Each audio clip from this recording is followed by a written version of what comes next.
That doesn't look anything like me. Anyway, what I'm about to say isn't what we call demo-friendly in my business, so get ready for me to sound, well, like the old fart I am. But this constant dismissive attitude on jobs has really got me a goat now. It's like jobs aren't enough these days. They damn well better pay well, or folks just really aren't going to apply for them at all. Did I ever tell you when I was a kid, you'd be grateful for any job you could find? Now a lot of kids are just the opposite, turning up their noses at fast food jobs that go begging at 11 bucks an hour. It's true. Back in my day, we would be happy to take the fire-related position for a fraction of that. But really, who can blame kids when they're not the only ones whining?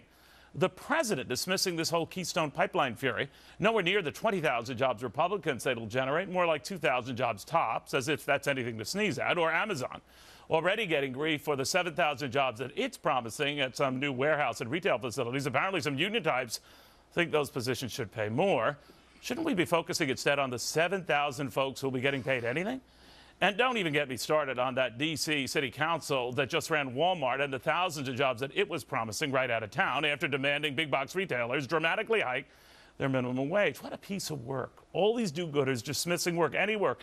When I was a kid, you would grab any job you could find. Now we weigh it against welfare checks and benefits to see if it's really worth the fuss. Only in America can our politicians bemoan a livable wage, forgetting a lot of folks would be grateful for any wage, any chance, any job, any time.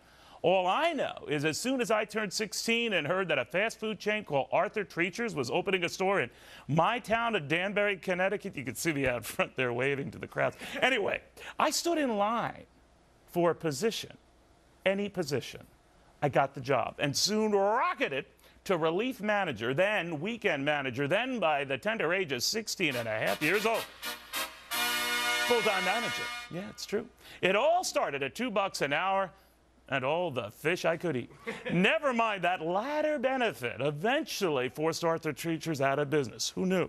But once I got the opportunity, I was in business. So kids, I want you to listen up. Never talk a good job down, because the same could happen to you. Now, I'm not saying that you, too, will go from mopping up floors to someday mopping up the cable news competition at your hour and being an anchor superman. Respected the world over like me, trim and fit, despite fast food, I might point out. But you never know. You'll never know unless you try, unless you fry. Food for thought. Never look a good job in the mouth, especially if the place offers free food for your mouth. That was like a double for me.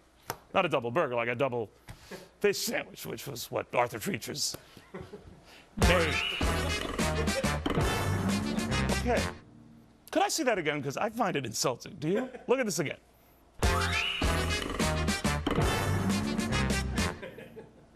Now, if we had shown Shepard Smith in that, would you put a little pouch on his stomach? Would you have him looking like John Candy on a bender? I seriously doubt it. This is what you get with working with a young staff. They're young enough to be my kids and young enough to be punished just like my kids. The punishment begins now.